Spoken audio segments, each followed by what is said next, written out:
Hi friends అందరికీ ఈరోజు ఇంట్లో రోల్ ఎలా తయారు చేసుకోవాలో చూద్దాం. ముందుగా ఒక రాయి తీసుకొని రాయి మీద సర్కిల్ గీసుకోవాలి మనకి ఎంత షేప్లో కావాలని.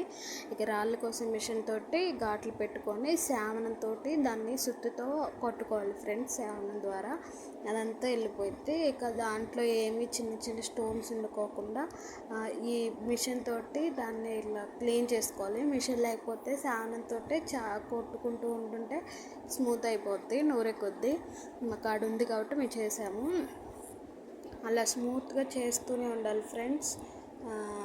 అదిగా చూడండి, లోపల స్మూత్ అయ్యాక పైన కూడా చేసుకోవాలి, చేతికి కుచ్చుకోకుండా అనమాట.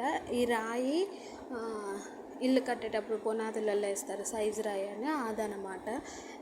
చేసుకుంటుంటే బాగుంటుంది. మనకి ఏ సైజులో కావాలో ఎంత వెయిట్ ఉంటే బాగుంటుందో అని రాయిని చూసుకొని అలా చేసుకోవాలి ఫ్రెండ్స్. చూడండి ఎలా స్మూత్గా చేస్తుండో మా నాన్న. ఒకసారి మీరు కూడా ట్రై చేయండి. అలా చేస్తూ చేస్తూ అదంతా నీట్గా చేసుకోవాలి ఫ్రెండ్స్. ఇదిగో చూడండి రోల్ ఎలా నీట్గా అయిందో. అలా లోపల చాలాసేపు అనుకోవాలి. అట్లా అనుకోవడం వల్ల దాంట్లో ఏమైనా చిన్న చిన్న స్టోన్స్ ఉన్నా పోతాయి అన్నమాట. చూడండి నీట్గా ఎలా ఉంది. ఇప్పుడు రోల్ మొత్తం చేయడం అయిపోయింది ఫ్రెండ్స్. ఇప్పుడు దీన్ని సీజనింగ్ చేస్తున్నాము. ఎలా చేసుకోవాలో చూద్దాము. కొన్ని బియ్యం వేసుకొని,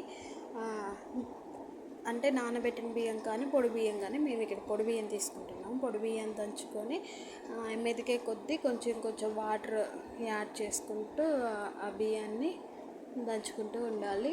అది కొంచెం లిక్విడ్ లాగా, అంటే పిండిలాగా అయిన తర్వాత అలా జోరుగా చేసుకొని దాన్ని అంతా స్ప్రెడ్ చేయాలి ఫ్రెండ్స్. రోల్ ఆ పైన మొత్తం ఏరియా మొత్తం స్ప్రెడ్ చేసుకుంటే రాయి అంతా అది నీట్గా ఉంటుంది సీజనింగ్ చేసుకోవడానికి.